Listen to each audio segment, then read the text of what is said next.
Hey everyone, welcome back to another journey into the slower, grimmer corners of history.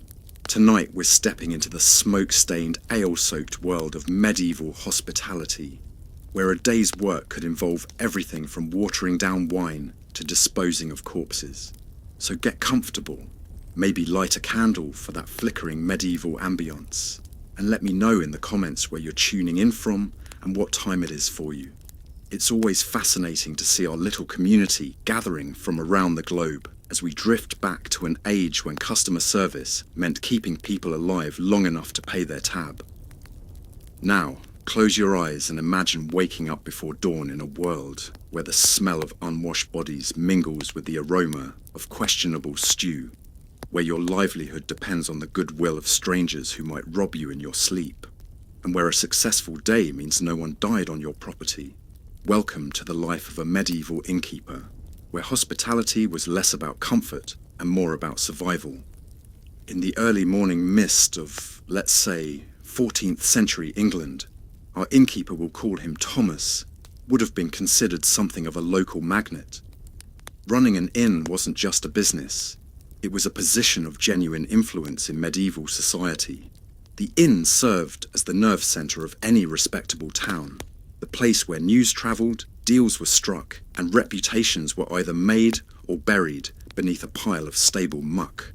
Thomas would have risen at what we might generously call 4:30 a.m., though timekeeping was more of a philosophical concept than a precise science. He stirred not to an alarm clock, but to the sound of his assistant already stoking the great hearth that dominated the common room.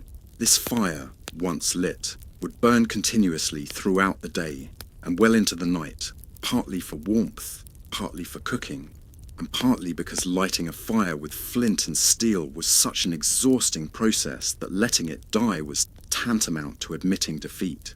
The inn itself was a marvel of medieval engineering, which is to say, it was a collection of rooms that mostly kept the rain out and only occasionally collapsed on guests. Built around a central courtyard, it housed stables for horses, storage for grain and ale, sleeping quarters that redefined the concept of cosy, and the great common room where most of the day's drama would unfold. The walls were thick timber and stone, darkened by years of smoke, and the floors were covered in rushes that served as a medieval version of carpet, if carpet could absorb spilled ale, vomit, and the occasional pool of blood. Thomas's position afforded him certain luxuries. He could read and write, skills that placed him well above the average peasant. He owned his establishment, or at least held a long-term lease from the local lord. His clothing, while practical, was made of decent wool rather than rough hemp. He had a private chamber above the common room, complete with a real bed stuffed with feathers rather than straw. In a world where most people slept on floors and considered meat a luxury, Thomas lived like a minor nobleman. But with privilege came responsibility, and in medieval times, responsibility had teeth. The innkeeper served as an unofficial magistrate, settling disputes between travellers, mediating conflicts between locals and strangers, and maintaining order in a space where armed men, flowing ale, and wounded pride created a volatile cocktail. He was expected to know everyone's business while pretending to know nothing, to extend credit to trusted customers while avoiding ruin, and to maintain the delicate balance between hospitality and self-preservation. The inn attracted a curious collection of humanity. Merchants travelling between towns would arrive with wagons full of goods and purses full of silver. Pilgrims journeying to holy sites would seek shelter and spiritual comfort. Minor nobles and their retinues would demand accommodation befitting their station. Soldiers, craftsmen, peddlers, and the occasional genuine vagrant would all pass through Thomas's doors, each carrying their own stories, secrets, and potential for trouble. In these early years of running his establishment, Thomas would have felt the satisfaction of a man who had found his calling. The inn was profitable, his reputation was solid, and he commanded respect throughout the community. Local farmers sold him grain and livestock, knowing he paid fair prices. The sheriff consulted him about travellers and their business. The parish priest occasionally joined him for a cup of ale and a game of dice, conveniently overlooking the gambling in exchange for Thomas's generous donations to the church. But medieval life had a way of grinding down even the most successful, and Thomas's golden years were numbered. The same qualities that made him successful, his trust in human nature, his willingness to extend credit, his desire to maintain a welcoming atmosphere, would eventually become the instruments of his slow decline. Like a feast left too long in the sun, what once nourished would eventually spoil. By his 10th year running the inn, Thomas began to notice changes that were subtle at first, then increasingly undeniable. The roads that brought prosperity to his establishment also brought dangers he hadn't anticipated. Bandits, emboldened by political instability in the region, began targeting travellers with increasing frequency. Guests who checked in didn't always check out, at least not alive, and those who survived their journeys often arrived robbed, beaten, and unable to pay their bills. The economic climate was shifting as well. A series of poor harvests had driven up the price of grain, making bread and ale more expensive to produce. The local lord, facing his own financial pressures, had increased taxes on businesses like Thomas's Inn. What had once been a comfortable profit margin was becoming a desperate struggle to break even. Thomas found himself watering down the ale more than he'd like, serving smaller portions of stew, and accepting increasingly dubious forms of payment. The guests themselves were changing too. The prosperous merchants who had formed the backbone of his clientele were being replaced by a rougher crowd, desperate men fleeing debts, minor criminals avoiding justice, mercenaries between employers. The inn was attracting exactly the sort of people who made other travellers nervous. But Thomas couldn't afford to be choosy. Empty rooms generated no revenue, and revenue was becoming scarce. His staff, once loyal and efficient, began to reflect the establishment's declining fortunes. Good servants found employment in more stable households, leaving Thomas with a rotating cast of temporary help, who ranged from merely incompetent to actively criminal. His cook, a woman named Agnes, who had served him faithfully for 5 years, departed to work for a monastery after one too many incidents involving guests who couldn't keep their hands to themselves. Her replacement, a surly man named Edmund, had skills that barely qualified as cooking and an attitude that suggested he'd rather be anywhere else. The building itself began to show signs of wear that Thomas couldn't afford to address properly. The roof leaked in 3 places, creating a perpetual drip, drip, drip that drove guests to distraction. The shutters on the upper windows had warped and no longer closed properly, allowing cold drafts to whistle through the sleeping quarters. The stable door hung askew on its hinges, and the privy, that essential facility that separated civilized accommodation from camping in the woods, had developed a crack that allowed unpleasant odours to permeate the courtyard. But perhaps most troubling was the change in Thomas himself. The jovial host, who had once regaled guests with stories and local gossip, was becoming quieter, more watchful, more suspicious. He'd been cheated one too many times by travellers who seemed trustworthy but disappeared in the night without paying. He'd broken up one too many fights between drunk guests who couldn't settle their differences with words.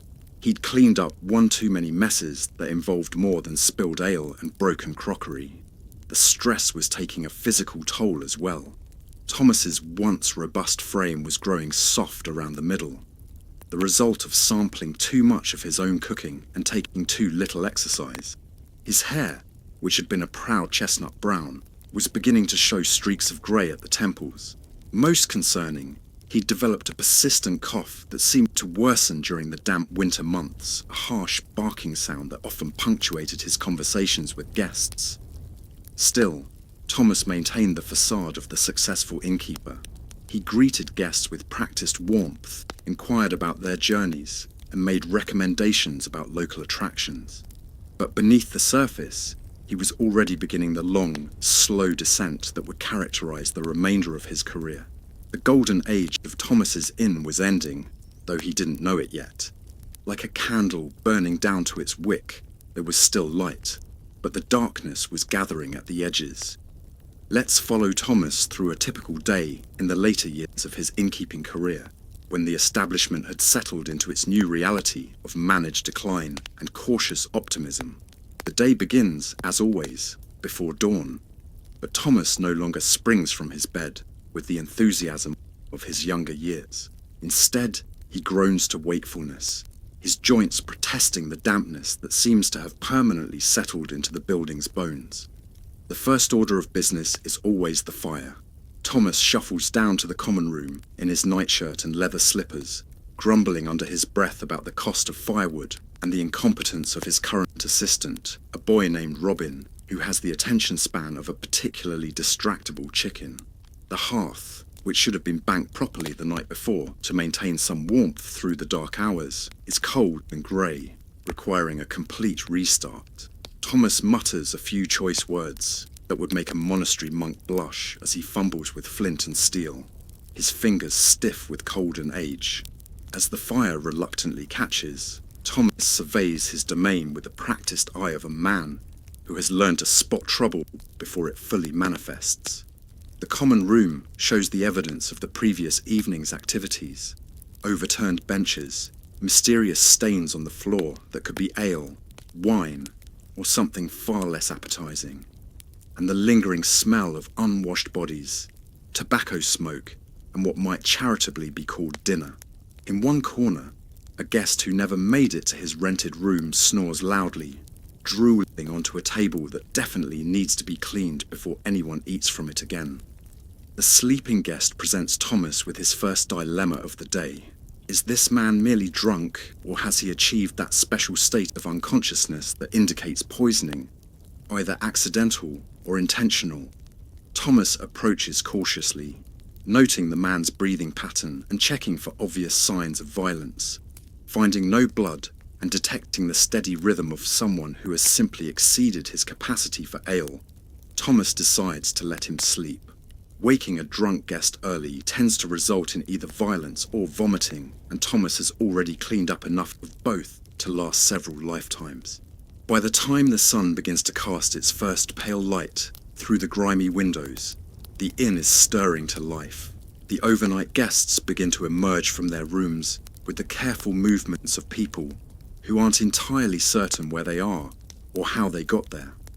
Thomas has learned to greet these morning refugees with a mixture of cheerfulness and wariness, ready to switch from "good morning, friend" to "you'll need to pay your bill before you leave" at a moment's notice.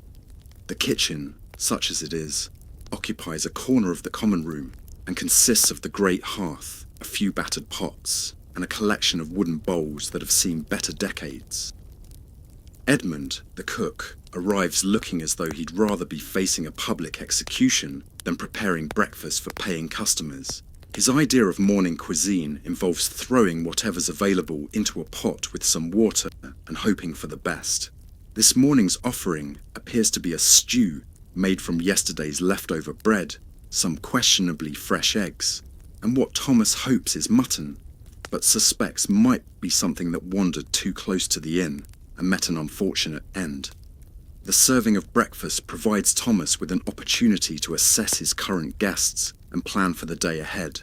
There's Master Henry, a wool merchant who has been staying for 3 days and shows no signs of departing, claiming he's waiting for a business associate who may or may not exist.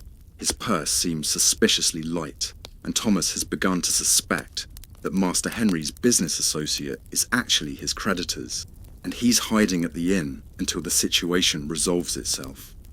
At another table sits Dame Margaret, an elderly woman travelling to visit her daughter, or so she claims.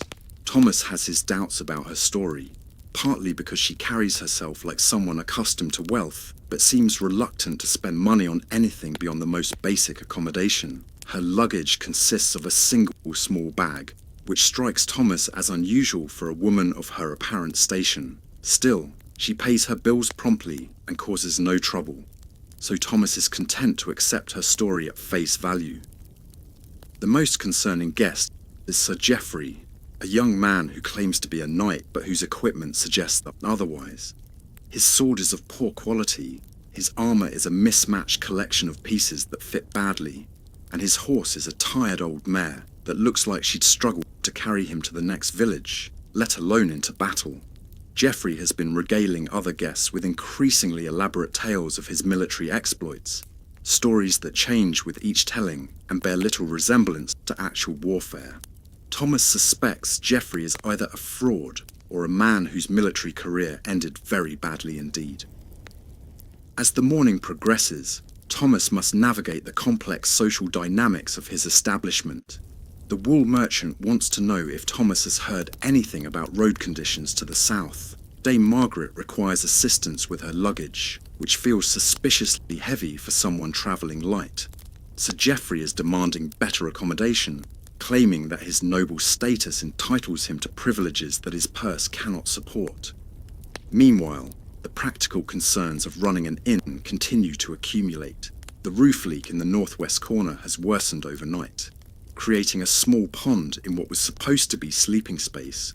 The stable boy reports that one of the guest horses appears to be lame, possibly from stepping in a hole in the courtyard that Thomas has been meaning to repair for 6 months.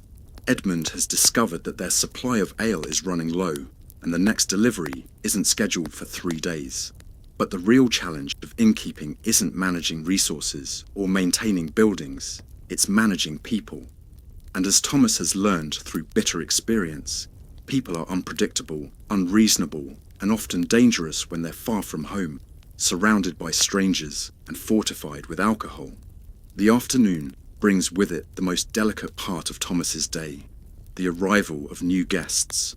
In his younger, more optimistic years, Thomas had welcomed each new arrival as an opportunity for profit and perhaps interesting conversation. Now, he approaches each newcomer with the wariness of a man who has learned that first impressions are often misleading, and that even the most respectable-looking traveller might be carrying secrets that could endanger everyone under his roof. Today's first arrival is a party of 3, 2 men and a woman, all mounted on good horses and wearing travelling clothes that suggest wealth without flaunting it. They present themselves as merchants dealing in fine fabrics, travelling from London to York with samples of their wares. Their leader, who introduces himself as Master Robert, has the smooth manner of a man accustomed to persuading others to part with their money. His companions, supposedly his wife and business partner, seem nervous in a way that sets off every alarm Thomas has developed over his years in the hospitality business. Thomas greets them with practiced warmth, while mentally cataloguing everything he observes. The horses are indeed valuable, but they show signs of hard riding that suggest the travellers may be in more of a hurry than they're admitting. The woman's hands are soft and well cared for, consistent with her supposed status as a merchant's wife, but she keeps glancing around the inn as though looking for escape routes. Most tellingly, the supposed business partner carries a sword that shows signs of recent use. There are small nicks in the blade, and what looks like hastily cleaned blood on the hilt. But Thomas faces a fundamental dilemma that defines medieval innkeeping. He needs the money these guests will bring, but he also needs to consider the safety of his existing guests and his own neck. Turning away, paying customers based on suspicion alone, is a luxury he can't afford. But harbouring criminals could result in a visit from the sheriff that might be even more expensive than lost revenue. Thomas settles on his usual compromise. He accepts the guests but keeps them under careful observation. He assigns them rooms on the 2nd floor, where their comings and goings will be more obvious to other guests. He makes sure to mention casually that the local sheriff often stops by for ale in the evenings, and he arranges for Edmund to serve their meals personally, giving Thomas an excuse to observe them more closely. The merchants' behaviour during their first afternoon at the inn does nothing to ease Thomas's concerns. They speak in low voices and stop talking entirely when other guests approach. They're generous with their money, perhaps too generous. Master Robert tips the stable boy more than most guests pay for a night's lodging. When Sir Geoffrey approaches their table, trying to strike up a conversation about travelling conditions, they deflect his questions skillfully but firmly. As evening approaches, Thomas faces another crucial decision: how much alcohol to serve to guests whose intentions he doubts. Ale and wine are essential to the inn's profitability.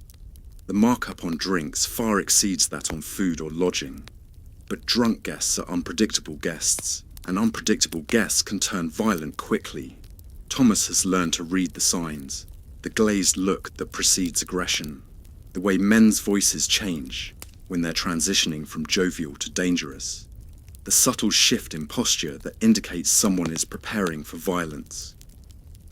The evening meal provides a stage for all the inn's social tensions to play out. Master Henry, the possibly bankrupt wool merchant, attempts to impress the new arrivals with tales of his business success. Dame Margaret picks at her food and watches everyone with the sharp attention of someone who has learned that survival depends on knowing what others are thinking. Sir Geoffrey, emboldened by ale, regales the table with increasingly implausible stories of his military prowess, apparently unaware that his audience includes people who might actually know something about warfare. The tension builds slowly, like pressure in a sealed pot over a fire. Master Robert and his companions maintain their facade of respectability, but Thomas notices that they position themselves to watch the room's entrances, and that at least one of them remains sober despite the evening's drinking. Sir Geoffrey's stories grow more elaborate and less believable, and his demands for attention become more insistent. Dame Margaret withdraws further into herself, eating quickly as though she wants to finish her meal and retreat to her room. The breaking point comes, as it often does, over something trivial. Sir Geoffrey, deep in his cups and feeling unappreciated, makes a comment about merchants who put on airs above their station. Master Robert responds with a mild observation about knights who seem to have misplaced their honour, along with their real equipment. The insult is delivered with a smile, but there's steel beneath the politeness. Thomas recognises the moment when friendly banter turns dangerous. He's seen this progression dozens of times. The pause in conversation, the shift in body language, the way other guests suddenly become very interested in their ale. In his younger days, he might have tried to diffuse the situation with humour or distraction. Now, older and wiser, he simply positions himself near the poker by the fireplace and prepares for the inevitable explosion. What follows is both predictable and chaotic. Sir Geoffrey, his pride wounded and his judgment clouded by ale, challenges Master Robert's right to insult a knight of the realm. Master Robert, revealing more steel than a simple merchant should possess, suggests that real knights don't need to announce their status to every tavern full of strangers. Dame Margaret quietly slips away from the table. Master Henry attempts to play peacemaker, revealing his own desperation to avoid any situation that might attract official attention. Thomas intervenes before steel is drawn, but just barely. Years of experience have taught him exactly how much authority an innkeeper can exercise, and when that authority needs the backing of a heavy wooden club. He announces firmly that there will be no violence in his establishment, that guests who can't maintain civil behaviour are welcome to settle their differences outside, and that anyone who damages his property will find themselves dealing with both the local sheriff and a very detailed bill for repairs. The confrontation ends with mutual face-saving. Sir Geoffrey retreats to his room, muttering about the decline of respect for nobility. Master Robert apologises for any misunderstanding, while making it clear that he's not actually sorry. And the other guests gradually resume their conversations while keeping watchful eyes on the stairs. Thomas returns the poker to its place by the fire, but keeps it within easy reach.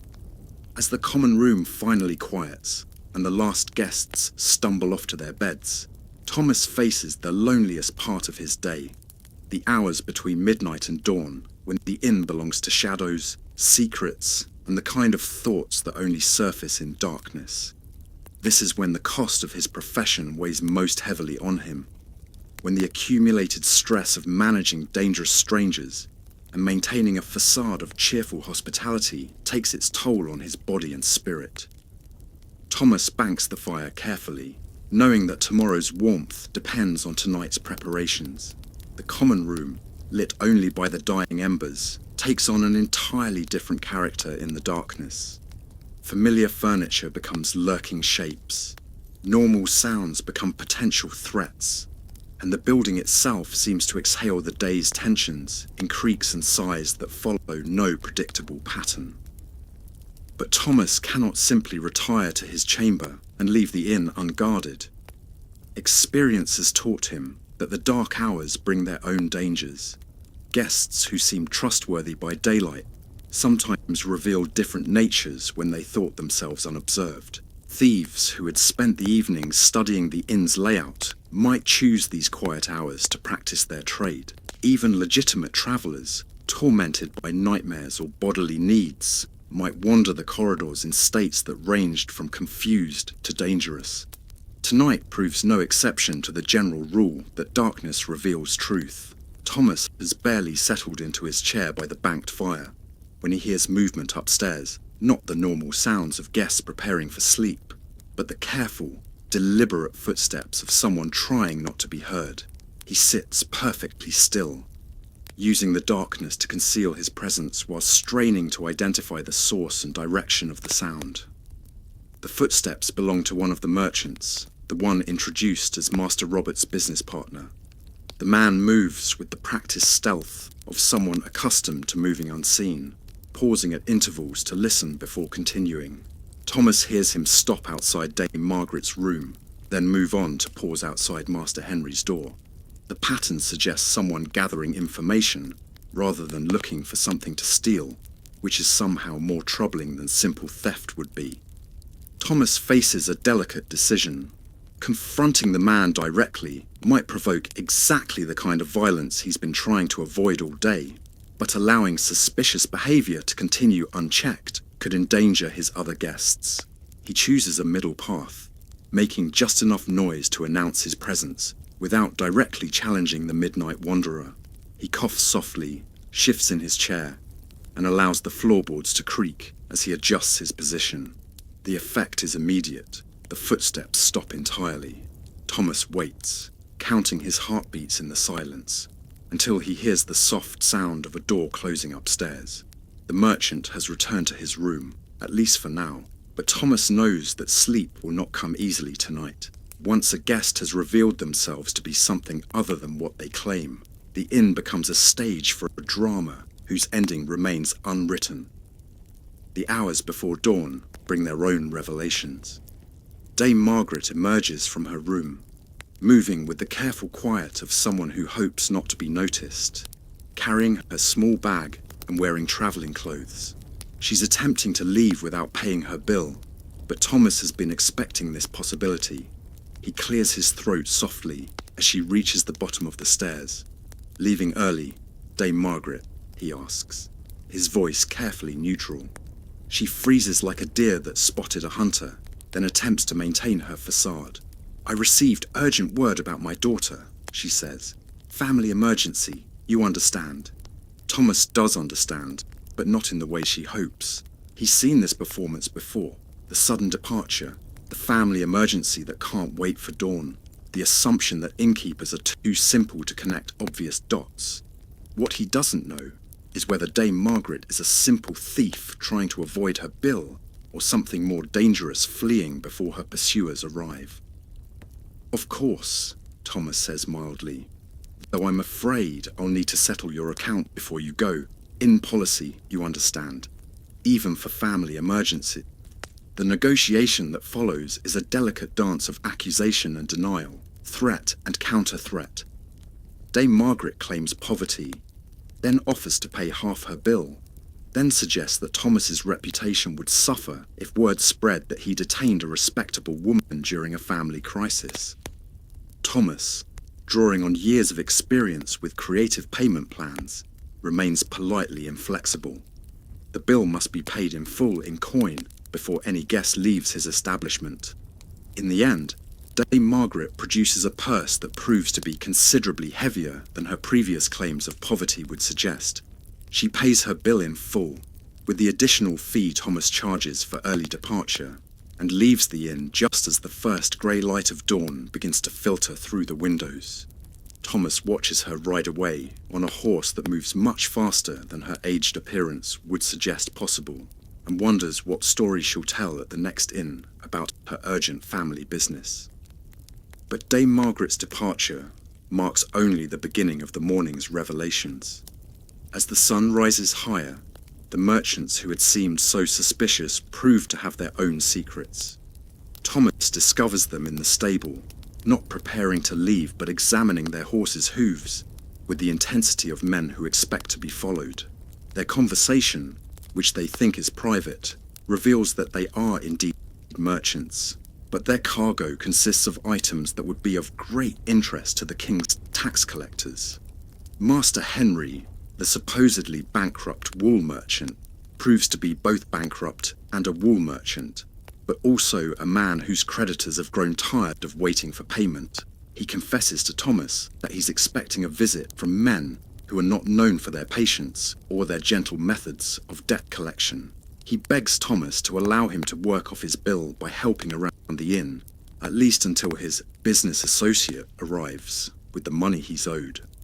Sir Geoffrey, the dubious knight, turns out to be exactly what Thomas suspected. A man whose military career ended badly and who has been living on increasingly elaborate lies ever since. But he's also genuinely broke, genuinely desperate, and genuinely skilled with the sword he carries. When he offers to provide security for the inn in exchange for room and board, Thomas finds himself tempted by the arrangement despite his better judgment. By midday, Thomas's inn has become a microcosm of medieval society's darker realities. He harbours tax evaders, protects a debtor from his creditors, and employs a disgraced knight as security against threats that may or may not materialise. His establishment, once a respectable way station for legitimate travellers, has evolved into something between a sanctuary and a thieves' den, where the line between hospitality and complicity grows thinner with each passing hour. The transformation didn't happen overnight, but rather through a series of small compromises that seemed reasonable at the time, accepting questionable guests because he needed the money, overlooking suspicious behaviour because confrontation was dangerous, allowing increasingly creative payment arrangements because some payment was better than none. Each decision made sense in isolation, but together they had changed the fundamental nature of his business and, more troublingly, the fundamental nature of Thomas himself. Standing in his common room, surveying the evidence of the morning's revelations, Thomas feels the weight of his choices settling around him like a cloak soaked in rain. The inn still functions, his guests are still alive, and money still changes hands. But the easy confidence of his earlier years has been replaced by a grinding awareness that he's walking a tightrope over an abyss. One wrong step, one guest who proves more dangerous than he anticipates, one visit from the wrong authority at the wrong time, and everything he's built could collapse in a single day. The physical toll of this constant vigilance is becoming increasingly obvious. Thomas's hands shake slightly when he's tired, a tremor that makes handling coins and measuring ale more difficult than it used to be. His eyesight, never perfect, has deteriorated to the point where he sometimes mistakes shadows for intruders and struggles to read by candlelight. Most concerning, his memory has begun to play tricks on him, causing him to forget which guests have paid their bills and which stories he's told to which people. But it's the psychological cost that proves most devastating. Thomas finds himself lying with practiced ease, maintaining multiple versions of the truth depending on which guest he's addressing. He's become skilled at reading people's secrets while concealing his own, at projecting strength when he feels weak, at offering hospitality when what he really wants is for everyone to leave him alone. The jovial innkeeper who once genuinely enjoyed meeting new people has been replaced by a performer who understands that his survival depends on maintaining an illusion of welcome. The afternoon brings a reminder that the outside world still exists and still has expectations for Thomas's establishment. Brother Marcus, a travelling monk who represents the church's interest in local businesses, arrives for his quarterly inspection. The visit is ostensibly about ensuring that the inn maintains proper Christian standards, but Thomas knows it's really about collecting the donations that keep the church from looking too closely at the inn's more questionable activities.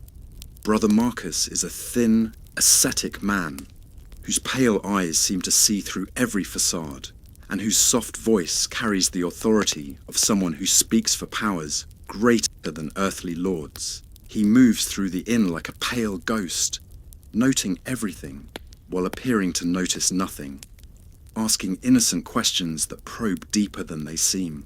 Thomas finds himself sweating despite the cool air, acutely aware that his establishment currently houses people who would not pass any reasonable test of Christian virtue.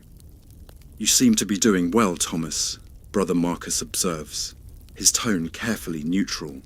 "Your guests appear prosperous." Thomas agrees that business has been good, while mentally calculating how much of that prosperity he can afford to share with the church. The negotiation that follows is conducted in the language of mutual understanding. The church needs funds for its charitable works.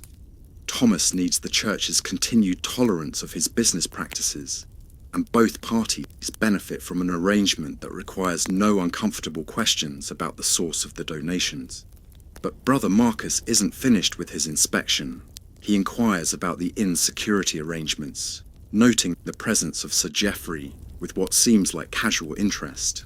He asks about the recent guests, their destinations, and their stated business, all while maintaining the fiction that he's simply making conversation.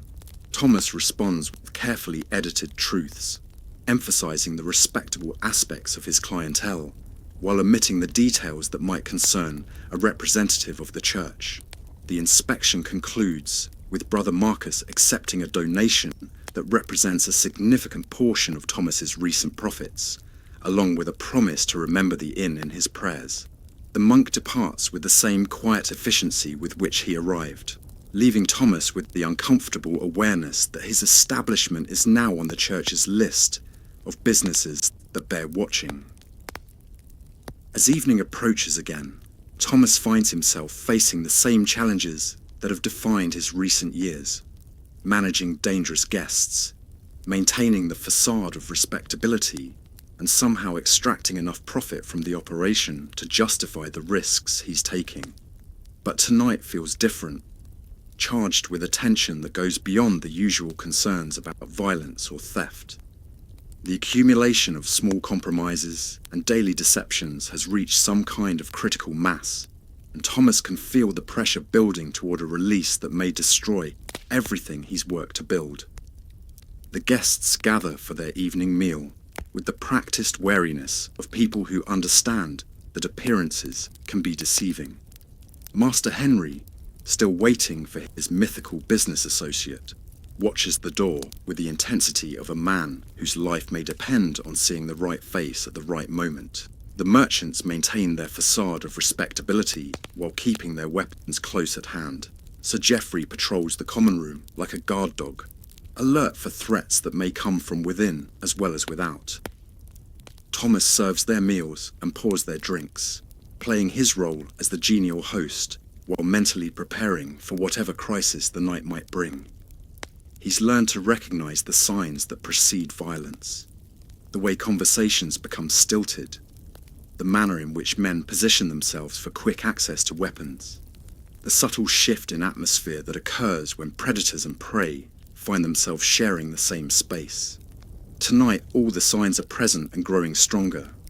The crisis, when it finally arrives, comes not with dramatic flourishes, but with the quiet efficiency of violence conducted by professionals. It begins with the sound of horses in the courtyard, moving faster than casual travellers, but slower than messengers. Thomas hears them before his guests do, and the pattern of hoofbeats tells him that these are men who know exactly where they're going and what they expect to find when they arrive. He moves to the window with practiced casualness, peering through the grimy glass to assess this new threat. What he sees confirms his worst fears. 6 men, armed and armoured, bearing the colours of the local lord, but moving with the purpose of bounty hunters. They're not here for taxes or routine inspection. They're here for someone specific, and Thomas has a sinking certainty that he knows who their target is. The merchants, Master Robert and his companions, recognise the danger immediately. Their careful facade of respectability crumbles as they assess their options with the quick efficiency of people accustomed to running. But the inn offers limited escape routes, and the approaching men have positioned themselves to cut off any attempt at flight.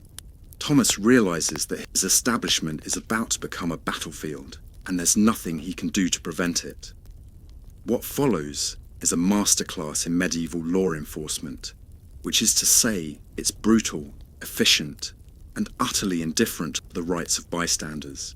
The armed men enter the inn without knocking, their leader announcing that they're acting on the authority of Lord Edmund and demanding that all guests present themselves for inspection. Thomas's protests about the sanctity of his establishment and the rights of paying customers are ignored, with the casual dismissal reserved for people whose opinions don't matter. The merchants, trapped and outnumbered, make the fatal mistake of trying to bluff their way through the situation. Master Robert produces documents purporting to establish their legitimate business, while his companions attempt to maintain their personas as innocent traders caught in an unfortunate misunderstanding.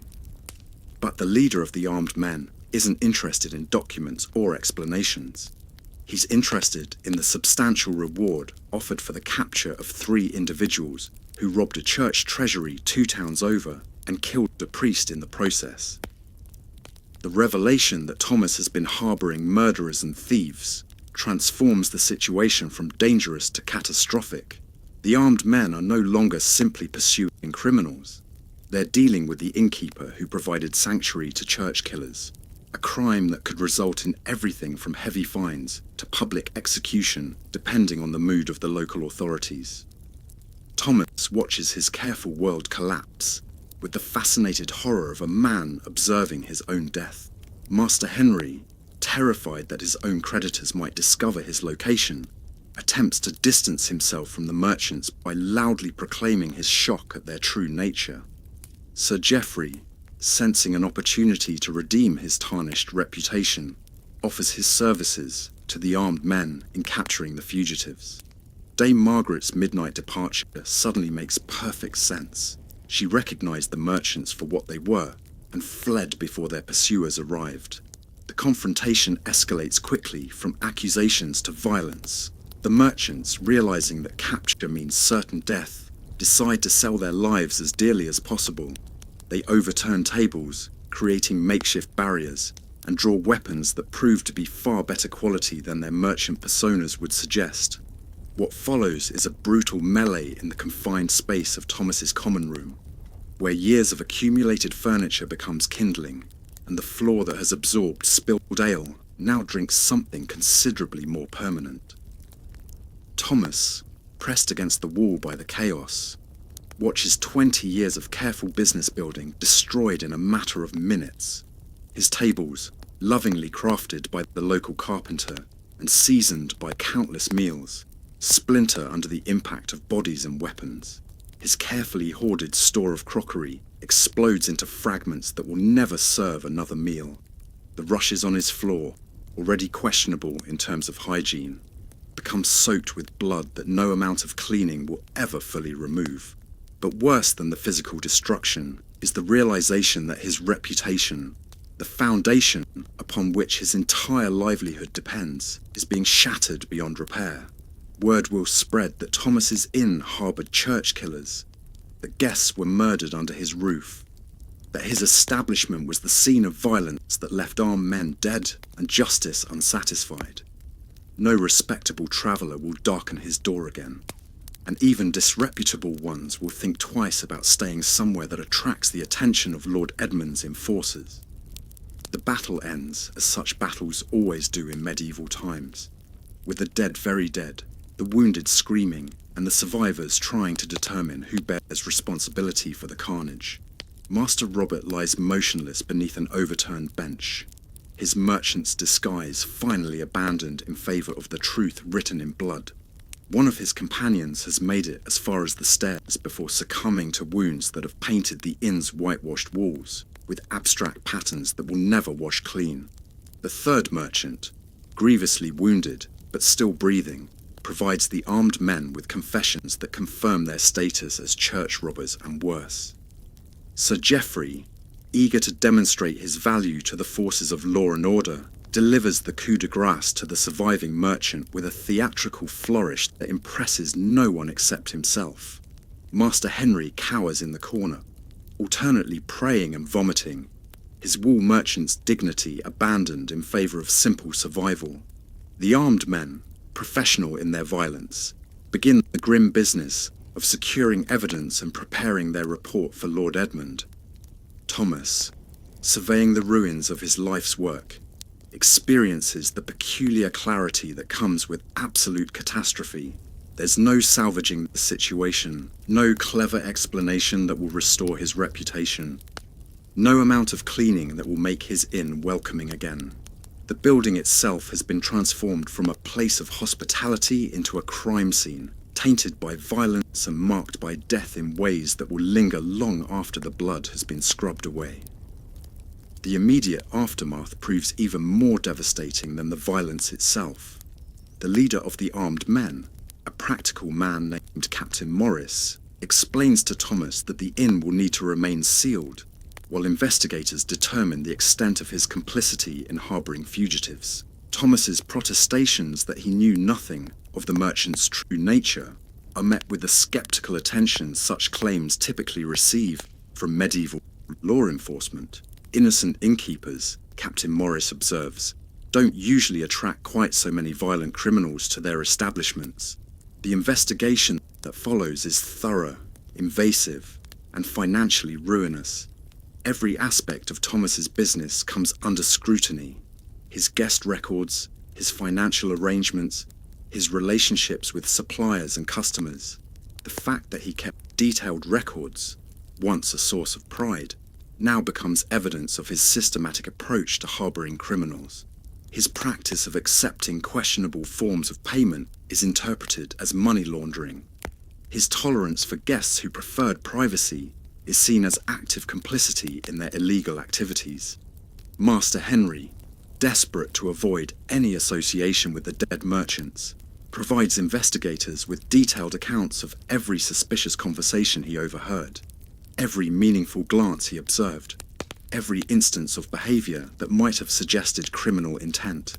His cooperation earns him his freedom, but destroys any possibility that Thomas might claim ignorance of his guest's true nature. Sir Geoffrey, newly valuable as a witness to the merchant's violent resistance, embellishes his account with details that make Thomas appear to be an active participant in planning their escape. The formal hearing that determines Thomas's fate takes place in Lord Edmund's Great Hall, a cavernous space designed to remind petitioners of their insignificance in the grand scheme of feudal hierarchy.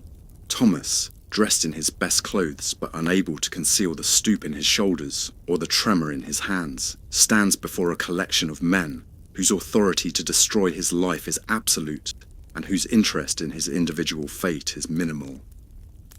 Lord Edmund himself, a corpulent man whose wealth is measured in the suffering of others, presides over the proceedings with the bored efficiency of someone who has seen too many similar cases to find them interesting. The evidence against Thomas is presented methodically. The testimony of witnesses, the confessions of the dead merchants, the pattern of suspicious guests who have frequented his establishment over the past several years. Each piece of evidence, innocent in isolation, combines to paint a picture of systematic criminality that no amount of protest can dispel. Thomas's defense, such as it is, rests on claims that prove increasingly hollow under examination. Yes, he accepted guests without demanding extensive documentation, but that was standard practice for innkeepers. Yes, he allowed questionable individuals to stay at his establishment, but turning away paying customers would have meant financial ruin. Yes, he failed to report suspicious behaviour to the authorities, but he had no evidence of actual criminal activity. The logic of his position is sound, but logic carries little weight in a system designed to protect the interests of the powerful rather than the rights of the powerless. Lord Edmund's concern is not whether Thomas actively participated in the merchant's crimes, but whether his continued operation of the inn might attract other criminals to the area. The distinction between complicity and negligence is less important than the practical need to demonstrate that harbouring church killers carries consequences severe enough to discourage others from following Thomas's example. The sentence, when it comes, strikes a careful balance between justice and practicality. Thomas is not executed, hanged, or imprisoned, punishments that would be both expensive and counterproductive. Instead, he is fined a sum that represents virtually everything he owns: the inn, its contents, his savings, and his remaining livestock. He is additionally barred from operating any establishment that serves travellers, effectively ending his career in the only trade he knows. The fine is presented as merciful, a generous recognition of Thomas's cooperation with the investigation and his lack of prior criminal history. Lord Edmund even takes the time to explain that Thomas should consider himself fortunate to escape with his life, given the severity of the crimes committed under his roof. The message is clear. Thomas is being allowed to live, but his life as he has known it is over. The practical execution of the sentence proves as devastating as its pronouncement. Thomas watches as his inn is stripped of everything valuable: the furniture, the cooking equipment, the stored food and drink, even the iron fittings from the doors and windows. The building itself, structurally sound but tainted by its association with violence, is sold to a merchant who plans to convert it into a warehouse for grain storage. The transformation from inn to granary represents more than a change of function. It's the erasure of Thomas's life's work from the landscape of his community. His former guests, those who survived the night of violence, scatter to other accommodations with unseemly haste. Master Henry, his creditors apparently satisfied by his cooperation with the authorities, departs for destinations unknown with expressions of regret that fool no one. Sir Geoffrey, emboldened by his role in bringing the merchants to justice, secures employment with Lord Edmund's household guard, trading his dubious knightly status for the more reliable income of professional violence. Thomas finds himself homeless at an age when most men are settled in their careers and planning for comfortable retirements. His reputation as an innkeeper is destroyed beyond repair, but his other skills are limited and his physical condition is declining. The tremor in his hands has worsened under stress, making fine work impossible. His eyesight, never perfect, has deteriorated to the point where he struggles to read or write in poor light. Most tellingly, his cough has developed into something more serious, a deep, persistent hacking that suggests damage to his lungs from years of breathing smoke and damp air.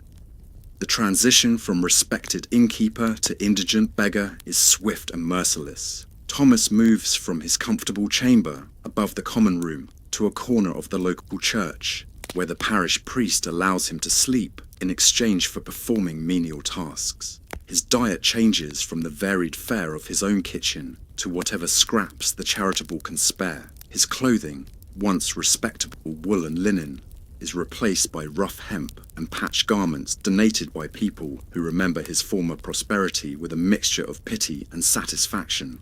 But perhaps the most devastating change is social. Thomas, who once commanded respect as a successful businessman and pillar of the community, becomes invisible to his former peers. The merchants who once sought his advice about local conditions now avoid his gaze when they encounter him on the street. The farmers who once competed for his business now treat him with the cautious indifference reserved for the potentially dangerous poor. Even the parish priest, while maintaining Christian charity, makes it clear that Thomas's presence is tolerated rather than welcomed. The decline from there is steady, predictable, and utterly without dignity.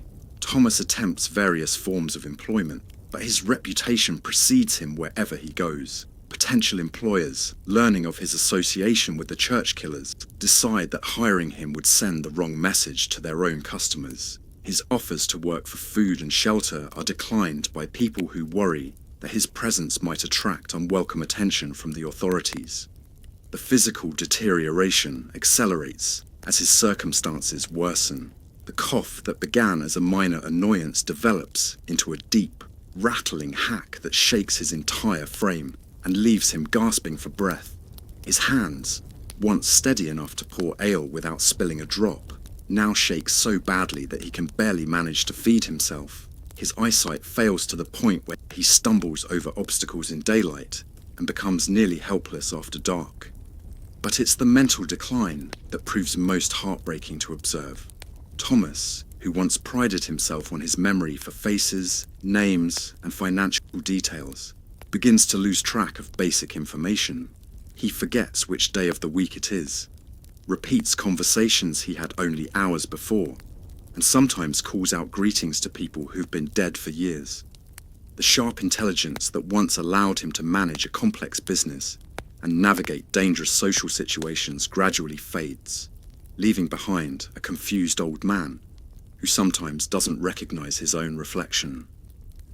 The community's response to his decline follows the predictable pattern of medieval charity, a mixture of Christian obligation and practical indifference.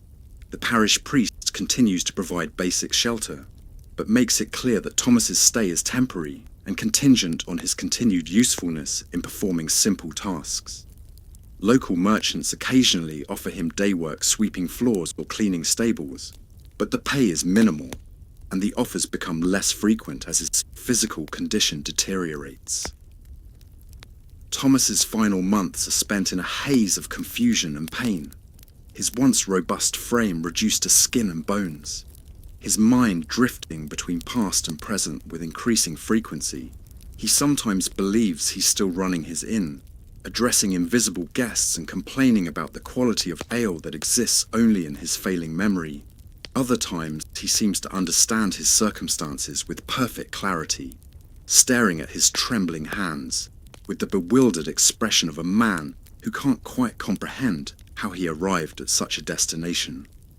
The end, when it comes, is as unglamorous as everything else about his decline. Thomas is found one morning in his corner of the church, having died quietly in his sleep from what the parish priest charitably describes as a fever, but what everyone knows was the cumulative effect of age, poverty, and despair. His death generates no particular comment among the townspeople, who have grown accustomed to his presence but never quite comfortable with it. His funeral is attended by exactly 7 people: the parish priest who performs the service, 2 church assistants who dig the grave, the parish clerk who records the death, a local beggar who knew Thomas during his final years, and 2 merchants who remember him from his prosperous days and feel obligated to pay their respects. The service is brief, perfunctory, and notable mainly for its lack of any mention of Thomas's former prosperity or social standing. He is buried in the section of the churchyard reserved for the poor, in an unmarked grave that will be forgotten within a generation. The wooden cross that marks his resting place bears no name, only a rough carving that indicates the year of his death. Within 5 years, even that marker will have rotted away, leaving no trace that Thomas the innkeeper ever existed, let alone that he once commanded respect and accumulated wealth in service of medieval hospitality. The building that once housed Thomas's inn stands empty now, its conversion to a granary completed with the efficient thoroughness that characterizes all profitable enterprises. The great hearth that once provided warmth and light for travelers has been sealed, its stones repurposed for more practical construction. The common room, where guests once gathered to share meals and stories, has been divided into storage bins for wheat and barley. The stairs that led to sleeping quarters have been removed entirely, the space converted to additional storage for the merchant who now owns the property. But buildings, like people, retain memories of their former purposes in ways that resist rational explanation. The new owner, a practical man with no patience for superstition, nevertheless finds himself uncomfortable in certain parts of the structure. The corner where Master Robert died still feels cold despite adequate heating. The stairs where his companion fell seem to echo with footsteps when no one is climbing them. The chamber where Thomas once slept is avoided by the workers, who claim it smells of sickness and decay no matter how thoroughly it's cleaned. Local residents, passing the converted building on their daily business, occasionally pause and remember, when it served travellers and provided employment for local people. Some recall Thomas's hospitality with genuine fondness, remembering warm meals and fair treatment during their own difficult times. Others prefer to focus on his fall from grace, finding in his story a satisfying confirmation that pride goes before destruction, and that those who rise above their proper station inevitably face divine correction. The inn's former guests, scattered across the countryside by the violence of that final night, carry their own memories of Thomas and his establishment. Master Henry, if he still lives, probably tells stories about his narrow escape from association with church killers, emphasizing his own perspicacity in recognizing danger while carefully omitting his role in Thomas's downfall. Sir Geoffrey, if his new employment has proved durable, likely regales his fellow guards with tales of his heroic role in bringing criminals to justice, each telling growing more elaborate and less accurate. Dame Margaret, wherever her mysterious journey has taken her, perhaps remembers Thomas's inn as a place where her money was accepted without excessive questions, and her early departure was facilitated with professional discretion. Brother Marcus, in his continued rounds of local businesses, probably uses Thomas's story as a cautionary tale about the importance of maintaining proper Christian standards in commercial enterprises. But the most lasting legacy of Thomas's career in hospitality is invisible: the subtle changes in how other innkeepers approach their dangerous profession. They are more careful about accepting questionable guests, more aggressive about collecting information about travellers' backgrounds, more quick to involve local authorities when situations seem suspicious. Thomas's downfall serves as a warning that good intentions and professional courtesy are insufficient protection against the violent realities of medieval life.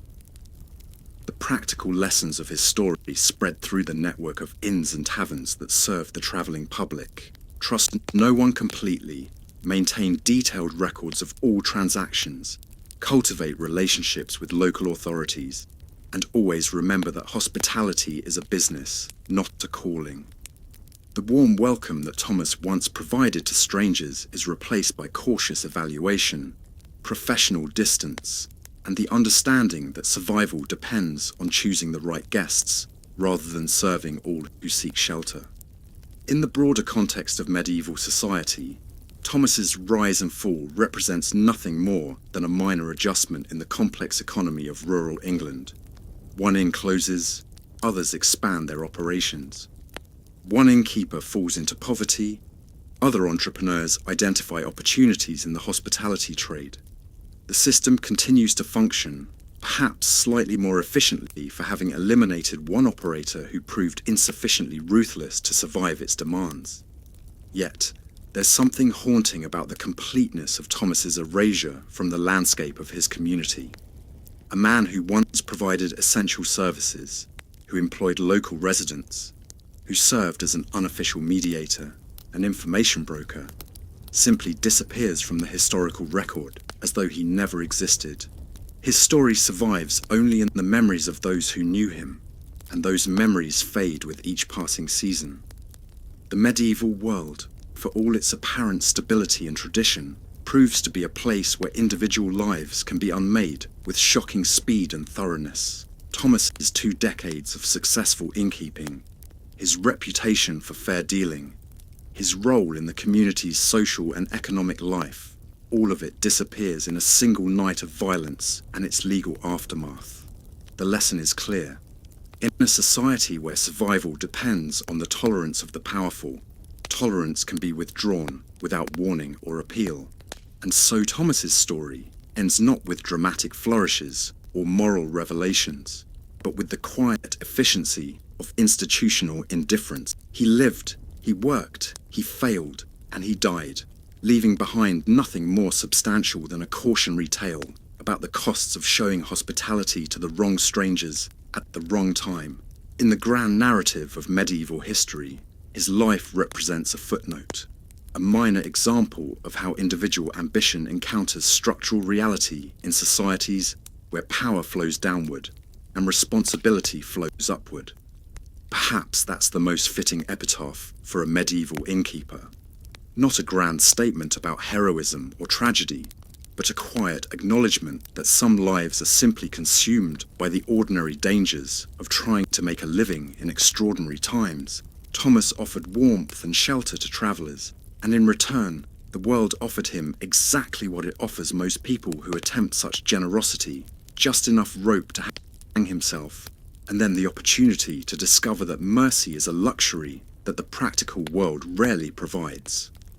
Before we bid farewell to Thomas's tragic tale, let's delve deeper into the intricate details of what a day in his life actually entailed during those golden years, the mundane, grotesque, and surprisingly complex reality of running a medieval inn.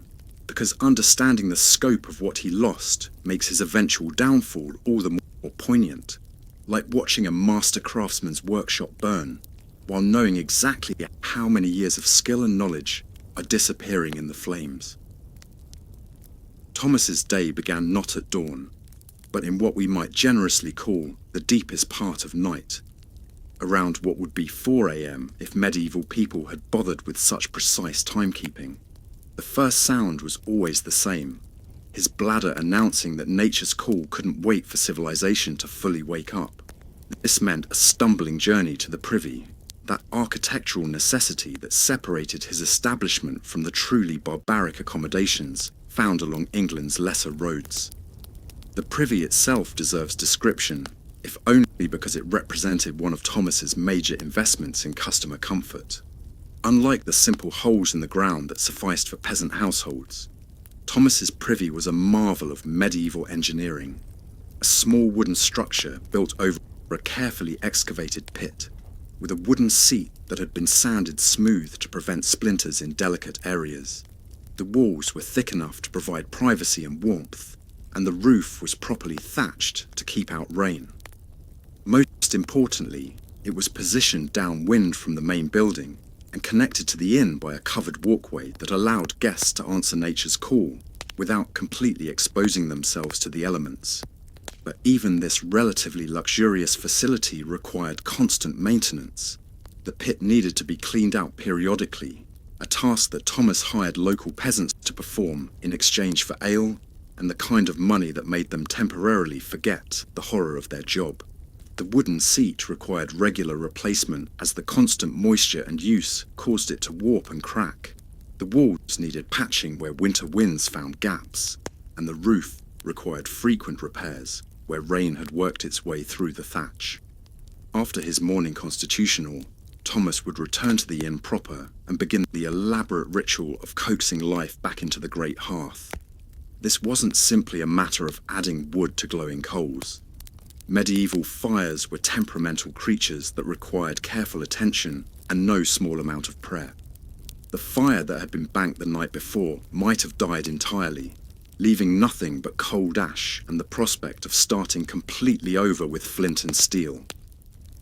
When the fire cooperated, Thomas would begin the process of preparing for the day's cooking. This involved hauling water from the well in the courtyard, a task that sounds simple until you consider that medieval wells were deep, buckets were heavy, and water was needed in substantial quantities for cooking, cleaning, and drinking. The well itself was another of Thomas's capital investments, requiring periodic cleaning and occasional repairs to its stone lining. During dry summers, the water level would drop, forcing Thomas to lower the bucket deeper and pull harder to retrieve the precious liquid that kept his establishment functioning. The preparation of breakfast reveals just how complex medieval cooking could be, even for relatively simple fare. Thomas's morning meal typically consisted of ale, bread, and some form of protein, usually eggs when the hens were laying, bacon when pigs had been slaughtered, or fish when the local streams were generous. But each component required its own elaborate preparation process. The ale, which served as the primary beverage for guests and staff alike, was brewed on the premises in large wooden vats that demanded constant attention. Medieval ale was a living substance that could turn sour without warning, particularly during warm weather. Thomas had to monitor the fermentation process, test the flavour regularly, and maintain the proper temperature in his brewing area. The brewing itself required knowledge that had been passed down through generations. How much grain to use, when to add hops for flavour and preservation, how long to let the mixture ferment, and when to transfer it to serving containers. The bread, which formed the foundation of most meals, required even more complex preparation. Thomas purchased grain from local farmers, but that grain needed to be ground into flour, and grinding was a process that medieval technology made both laborious and expensive. The local mill, operated by one of Lord Edmund's tenants, charged substantial fees for grinding grain and operated on a schedule that didn't always accommodate Thomas's needs. This meant storing large quantities of flour in areas that needed to be kept dry and protected from rodents. The baking process itself was an art that Thomas had mastered over years of practice. Medieval ovens were essentially stone chambers, heated by burning wood inside them, until the stones absorbed enough heat to bake bread. The timing was crucial. Too little heat, and the bread wouldn't cook properly. Too much heat, and it would burn. Thomas had to judge the oven's temperature by feel and experience, sliding his hand inside to test the heat level, and determining when conditions were perfect for baking. But bread wasn't just about nutrition. It served multiple functions in medieval cuisine. Large flat loaves called trenchers served as plates for other foods, absorbing juices and flavours while providing a foundation for meat and vegetables. Smaller rolls were used to soak up stews and gravies, maximising the nutritional value of every meal. Stale bread was never wasted. It was ground into breadcrumbs for stuffing, added to stews as a thickener, or fed to animals. The protein component of breakfast presented its own challenges. Eggs, when available, seemed simple enough, but medieval chickens were not the reliable laying machines of modern agriculture. They laid seasonally, irregularly, and often in locations that required considerable searching. Thomas maintained a flock of chickens that roamed freely around the inn's courtyard, which meant that collecting eggs was often a treasure hunt through hay piles, under buildings, and in other locations where hens had decided to establish nests. The chickens themselves required protection from foxes, hawks, and other predators that viewed them as convenient meals. This meant constructing and maintaining a chicken coop that was secure enough to keep predators out, but accessible enough to allow for daily care. The chickens also needed feeding, which in winter meant purchasing grain that could have been used for human consumption. During particularly harsh winters, Thomas sometimes had to choose between feeding his chickens and maintaining his profit margins. When eggs weren't available, Thomas relied on preserved meats that required their own complex preparation and storage systems. Bacon was produced by slaughtering pigs in late fall, when they had reached their maximum weight, then curing the meat with salt and smoking it over carefully maintained fires. The process took weeks and required constant attention to ensure that the meat cured properly without spoiling. Too little salt and the meat would rot, too much salt and it would become inedible. The smoking process required specific types of wood that would impart flavour while preserving the meat, and the fires had to be maintained at consistent temperatures for days at a time. Fish presented different challenges, but similar complexity. Fresh fish had to be purchased from local fishermen and used quickly before spoiling. Preserved fish, usually herring or cod, was purchased from merchants and required soaking and preparation before serving. The preservation process involved packing fish in salt for extended periods, which made them extremely salty and required careful preparation to make them palatable. The actual cooking process was equally complex. Medieval cookware was limited and expensive. Thomas owned several iron pots of different sizes, a few wooden bowls and spoons, and an assortment of knives that required constant sharpening.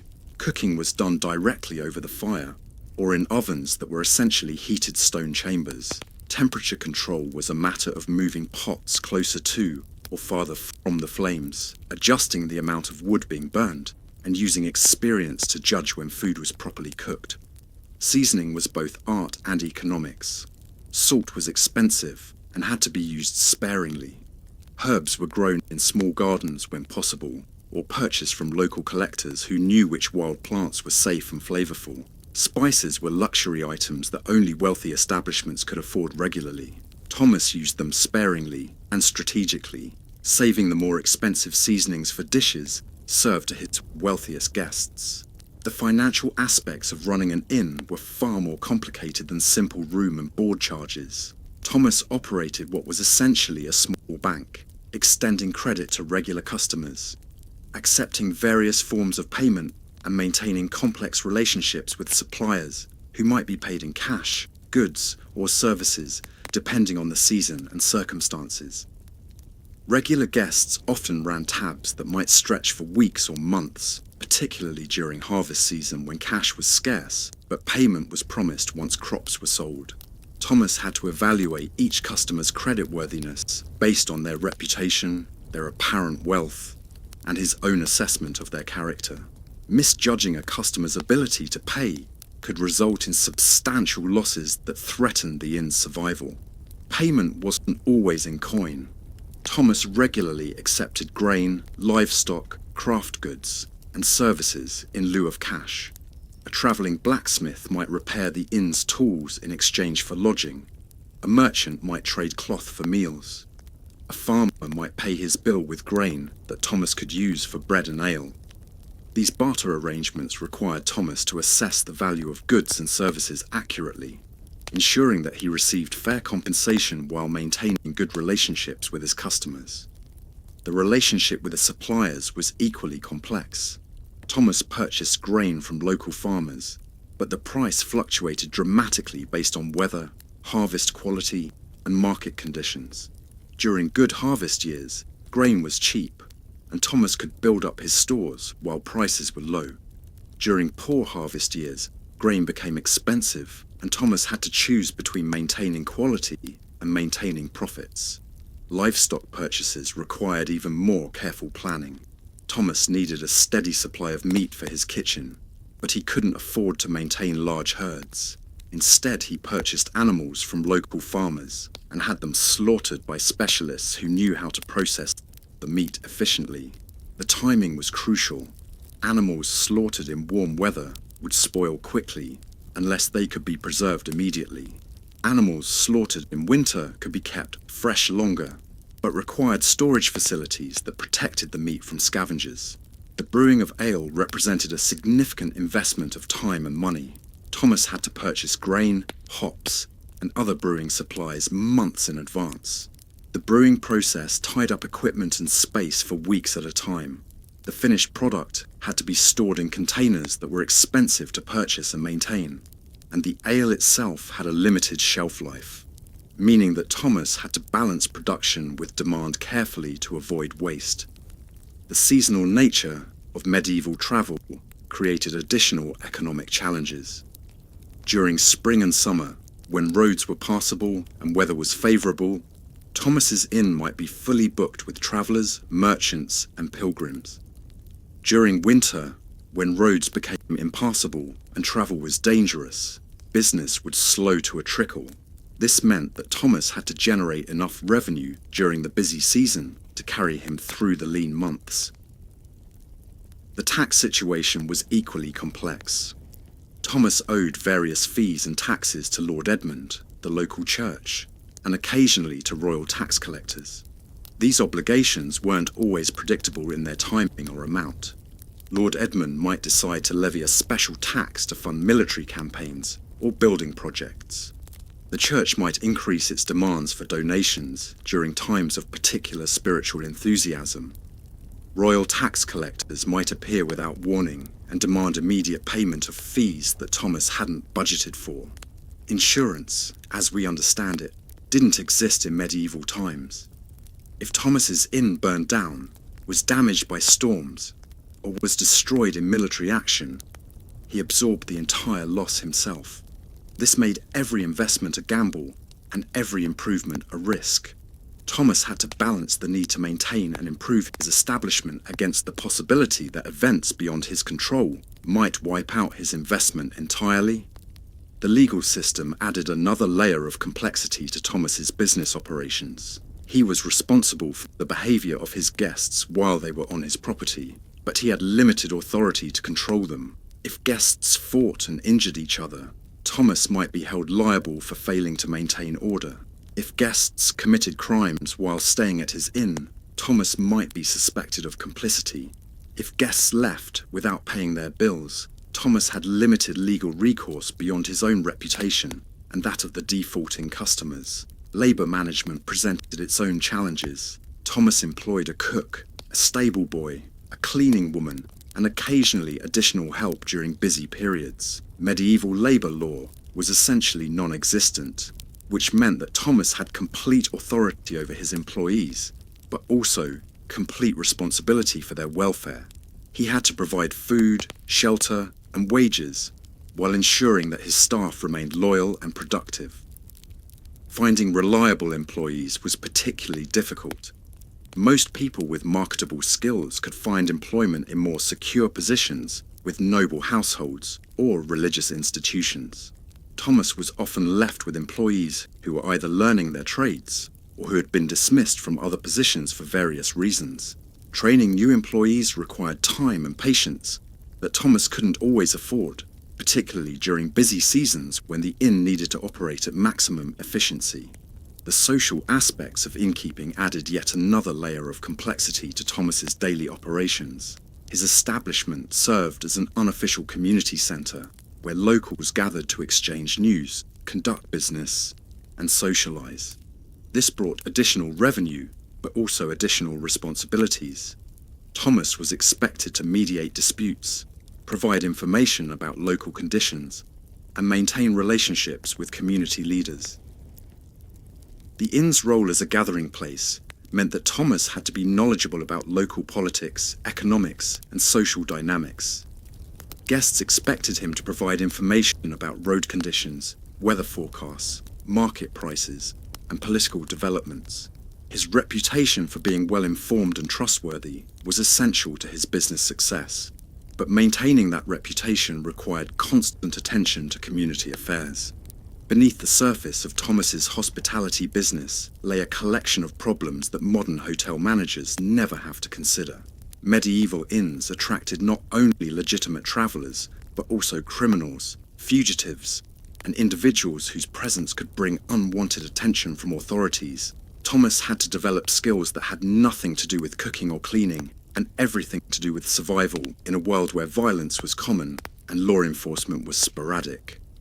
The guest rooms themselves presented security challenges that went far beyond simple theft prevention. Medieval travellers carried their wealth with them in the form of coins, jewellery, and valuable goods. This made them attractive targets for robbery, but it also made them paranoid about the safety of their belongings. Thomas had to provide security that was effective enough to prevent theft, but subtle enough to avoid making guests feel like prisoners. The rooms were equipped with heavy wooden doors that could be barred from the inside, but the effectiveness of these barriers depended on the quality of construction and maintenance. Doors that had warped with age or moisture could be forced relatively easily. Windows needed to be large enough to provide light and ventilation, but small enough to prevent unauthorized entry. The balance between comfort and security was delicate and expensive to maintain. Sleep itself presented challenges in medieval inns.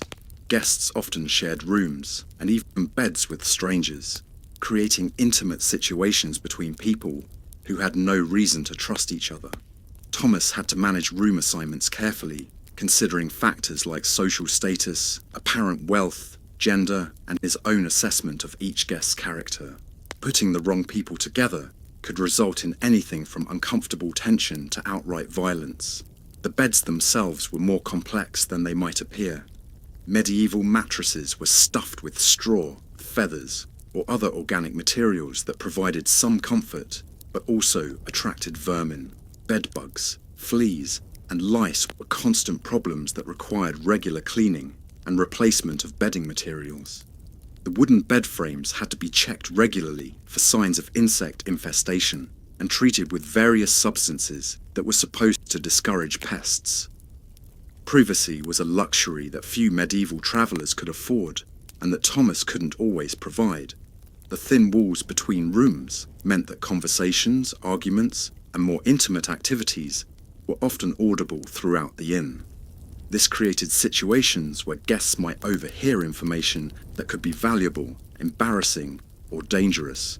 Thomas had to be aware of who was staying in adjacent rooms and what kinds of discussions might be taking place. The common room presented its own unique management challenges. This was where guests gathered to eat, drink, and socialize, but it was also where conflicts were most likely to develop. Medieval social hierarchies were complex and rigid, and bringing together people from different social classes in an informal setting could create tensions that exploded into violence with little warning. Thomas had to understand the subtle signs that indicated brewing conflicts. He learned to recognize when drinking was moving from sociable to dangerous, when conversations were shifting from friendly to hostile, and when individual guests were reaching their limits of patience or tolerance. Intervention had to be carefully timed and skillfully executed to prevent violence without alienating paying customers. The serving of alcohol was both essential to profitability and potentially catastrophic to order. Medieval ale was often safer to drink than water, making it a staple beverage for guests of all ages. But alcohol also lowered inhibitions and increased the likelihood of conflicts between guests who might otherwise maintain civil behavior. Thomas had to balance the revenue from alcohol sales against the costs of managing intoxicated guests. Different types of guests required different approaches to alcohol service. Merchants and craftsmen could usually be trusted to moderate their own consumption, understanding that excessive drinking might interfere with their business activities. Soldiers and minor nobles, on the other hand, often viewed drinking as a competitive activity and might become belligerent when their capacity was challenged. Pilgrims presented their own challenges, as their supposed spiritual motivation didn't always translate into temperate behavior. The kitchen area was a source of constant danger in ways that went beyond simple cooking accidents. Open flames, hot oil, sharp knives, and heavy pots created an environment where serious injuries were common. Medieval medical care was limited and expensive, meaning that kitchen accidents could be financially devastating as well as physically harmful. Thomas had to train his staff in basic safety procedures while maintaining the pace necessary to feed hungry guests. Food poisoning was a constant threat that could destroy Thomas's reputation and business overnight. Medieval food preservation techniques were limited and unreliable, particularly during warm weather. Meat could spoil quickly, dairy products would sour without warning, and even grain could become mouldy and dangerous. Thomas had to develop expertise in recognizing spoiled food before it was served to guests, but this expertise came through experience that sometimes included serving tainted food and dealing with the consequences. The disposal of waste presented challenges that modern business owners never face. Human waste from the privy had to be removed regularly and disposed of in ways that didn't contaminate water sources or create health hazards. Kitchen scraps attracted rats, flies, and other pests that could spread disease. Used rushes from the floors became sodden with spilled food, drink, and bodily fluids, creating a breeding ground for bacteria and parasites. Garbage collection, as we understand it, didn't exist in medieval times. Thomas had to develop his own systems for waste disposal that were effective, affordable, and acceptable to his neighbours. Organic waste could be composted or fed to animals, but other materials had to be buried, burned, or simply dumped in areas that were far enough from the inn to avoid creating immediate problems. The stable area presented its own collection of management challenges. Horses were valuable animals that required skilled care, adequate feed, and protection from theft. Thomas had to employ stable boys who understood horse care, but such individuals were often in demand by wealthy households that could offer better working conditions and more stable employment. Horse theft was a serious crime that could result in hanging, but it was also relatively common because horses were valuable and portable. Thomas had to provide security for his guests' mounts while they stayed at the inn, But he also had to be careful not to appear overly suspicious of his guests' intentions. The balance between reasonable precautions and insulting vigilance was delicate and crucial to maintaining good customer relationships. The feeding and care of horses required expertise that Thomas had to acquire through experience and occasional expensive mistakes. Different horses had different dietary needs and temperaments. Some animals were gentle and easy to handle, while others were unpredictable and potentially dangerous. Horses could become sick or injured, requiring treatment that Thomas might have to provide himself or arrange at his own expense. The seasonal challenges of stable management were particularly demanding.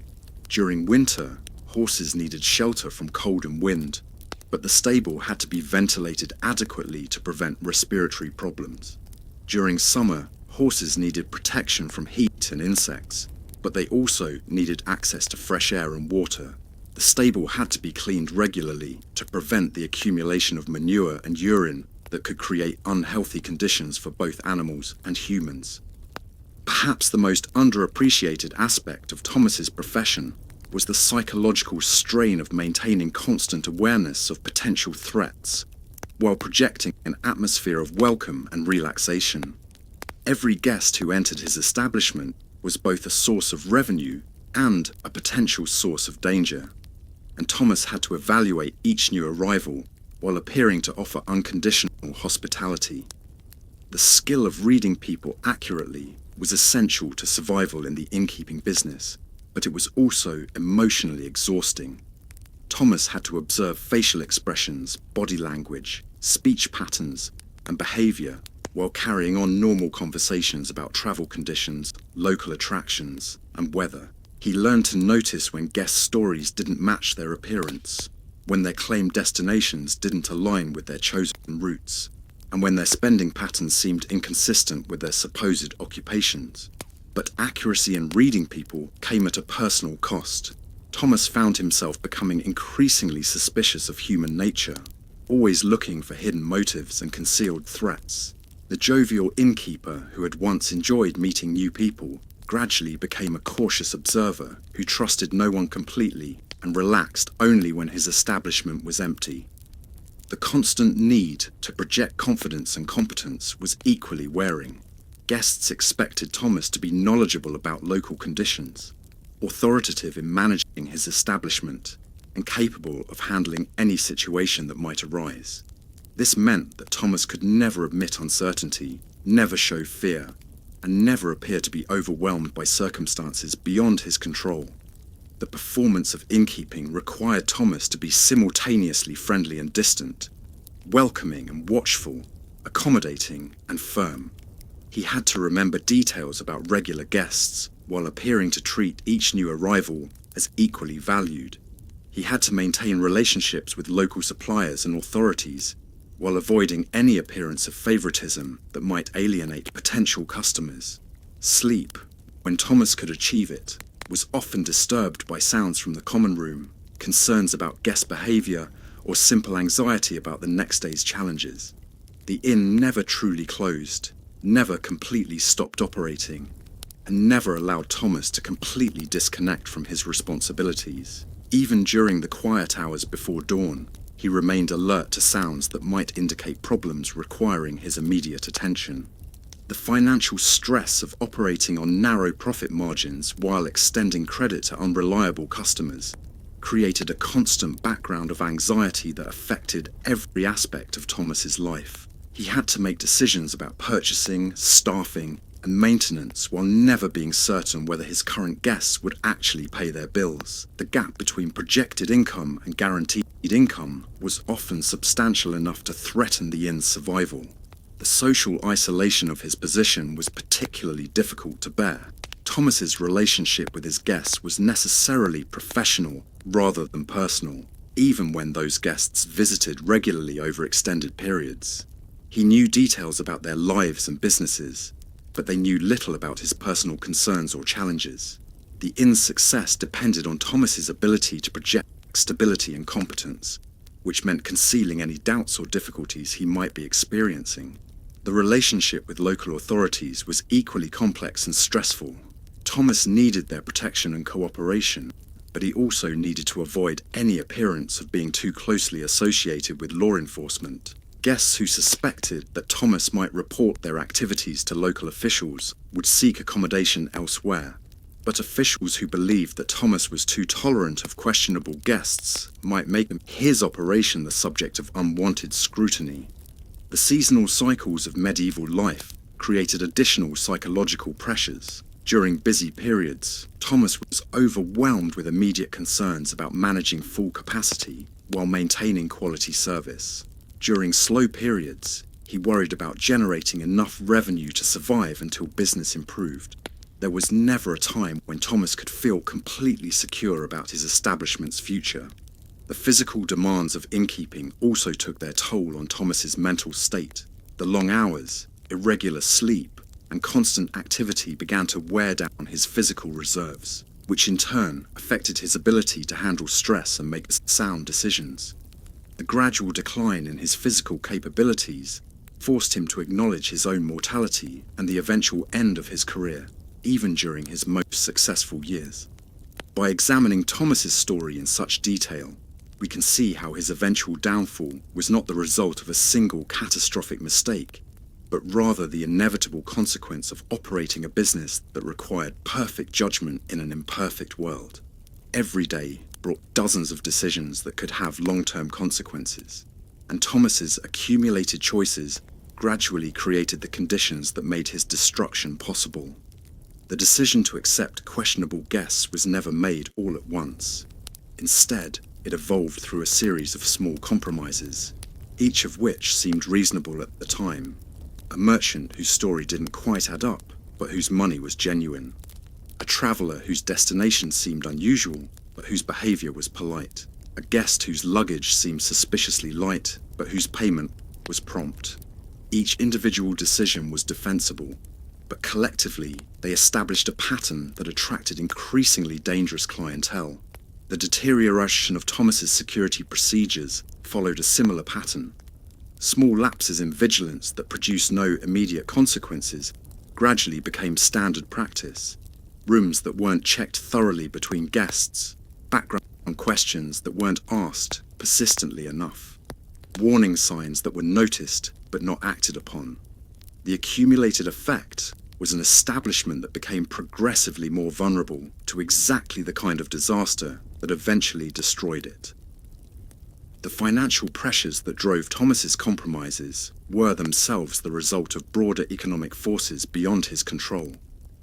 Poor harvests that increased the cost of food, political instability that reduced travel, changes in trade routes that redirected profitable traffic away from his location. Thomas adapted to these challenges as best he could, but each adaptation moved him further from the conservative practices that might have protected him from disaster. The personal toll of constant stress and vigilance gradually eroded Thomas's judgment in ways that he didn't recognize until it was too late. The innkeeper, who had once prided himself on reading people accurately, became less perceptive as fatigue and anxiety clouded his thinking. The businessman, who had once made careful calculations about risk and reward, began making decisions based more on immediate needs than long-term consequences. The community support that had once provided Thomas with informal protection gradually disappeared as his establishment's reputation became questionable. Local merchants who had once considered him a valuable partner began to distance themselves from his operation. Church officials who had once overlooked minor irregularities began to scrutinize his activities more closely. Even regular customers who had once defended his reputation began to have doubts about the wisdom of association with his inn. The transformation of Thomas's establishment from a respectable business to a haven for criminals wasn't the result of a conscious decision to embrace criminality. Instead, it was the gradual consequence of economic pressures, declining standards, and the self-reinforcing cycle by which businesses that attract questionable clientele find it increasingly difficult to attract legitimate customers. The night that brought Thomas's final downfall was not an aberration, but rather the logical conclusion of years of gradual decline. The merchants who robbed the church and killed the priests were attracted to his inn precisely because its reputation suggested that they would find sanctuary there. The violence that erupted when they were discovered was the predictable result of putting desperate criminals in an enclosed space with armed pursuers. Thomas's inability to distance himself from his guests' crimes reflected the reality that innkeepers in medieval times operated in a legal grey area where the distinction between providing service and providing assistance was often unclear. His protestations of innocence were truthful but irrelevant in a legal system designed to assign responsibility rather than determine precise degrees of culpability. The speed and thoroughness of Thomas's punishment reflected the medieval understanding that examples must be made of those who threaten social order, even when their individual contribution to that threat might be minimal. Thomas's personal guilt or innocence was less important than the message his punishment would send to other innkeepers, who might be tempted to prioritize profit over social responsibility. The community's acceptance of Thomas's destruction and their rapid erasure of his memory from local history demonstrates the medieval understanding that social stability depends on the willingness to sacrifice individuals whose continued existence might encourage disorder. Thomas's years of service to the community were forgotten as quickly and completely as his life itself, replaced by a cautionary tale that served to reinforce proper behaviour among his surviving peers. And so we return to Thomas as we left him, a man who began with reasonable ambitions, worked diligently to achieve them, and discovered that success in a dangerous world requires choices that eventually compromise the very qualities that make success worthwhile. His story is tragic, not because it is unusual, but because it is universal. The tale of how ordinary people navigate extraordinary circumstances and discover that survival often demands the sacrifice of everything that makes survival valuable. The medieval world that consumed Thomas continues to echo in our own time, where businesses still struggle to balance profitability with principle, where individuals still face pressures that encourage moral compromise, and where the consequences of poor judgment can still destroy lives with shocking swiftness. The particulars change. We worry about different kinds of guests, different forms of payment, different types of authorities, but the fundamental challenges remain the same. Thomas's inn is gone, converted to a granary, and eventually demolished to make way for other structures that better served the community's evolving needs. The building that once provided warmth and shelter to travellers now exists only in the memories of those who knew it, and those memories fade with each passing generation. But the lessons of Thomas's story persist, carried forward by people who understand that hospitality is always a risky business, and that trust, once betrayed, can never be fully restored. In the end, Thomas's greatest tragedy may not have been his material losses, or even his personal suffering, but rather his discovery that the world he thought he understood was actually far more dangerous and unforgiving than he had imagined. The innkeeper, who had once believed in the basic decency of human nature, learned too late that decency is a luxury that desperate people cannot afford, and that the difference between a respectable establishment and a criminal haven often depends more on luck than on virtue. Sleep well, and remember, even the most ordinary lives contain depths of complexity that resist easy categorization, and sometimes the most important stories are the ones that history forgets to record. In a world where survival depends on reading people correctly, Thomas's greatest failure may have been his assumption that others shared his basic decency, a mistake that proved both understandable and fatal in equal measure. The inn is gone, the innkeeper is forgotten, but the eternal human struggle between trust and suspicion, between hospitality and self-preservation, continues in every place where strangers meet and wonder whether they can afford to let their guard down. In that sense, Thomas's story never really ends. It just changes location, changes characters, and changes details, while the fundamental drama remains forever the same.